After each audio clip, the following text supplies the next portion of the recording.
পাবনার দোগাছি ইউনিয়নের কোমরপুর এলাকা থেকে গরু চুরির অভিযোগে শরীফুল ইসলাম নামের এক যুবদল নেতাকে গ্রেফতার করেছে ডিবি পুলিশ। গ্রেফতারকৃত শরীফুল ইসলাম মৃত ইসমাইল গুন্ডির ছেলে।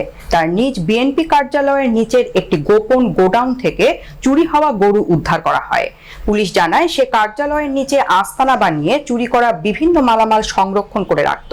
পাবনা থেকে বাদল হোসাইনের পাঠানো তথ্য ও ভিডিও চিত্রে দেখুন বিস্তারিত।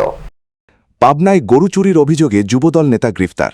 বাসার নিচে মিলল গরু রাখার গোপন আস্তানা। দোগাছি ইউনিয়ন ৮ নম্বর ওয়ার্ড, কোমরপুর গ্রাম। চোরের নাম শরীফুল ইসলাম, পিতা মৃত ইসমাইল গুন্ডি। গরুসহ ডিবি পুলিশের হাতে আটক যুবদল নেতা।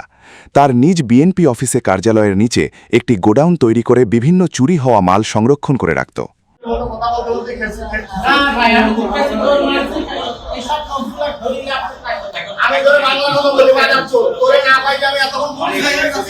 আপনার নাম কি? মোহাম্মদ হাসান আলী। কি হয়েছে বলেন। আমার 26 তারিখে রাতে প্রায় 2টার সময় বাড়ি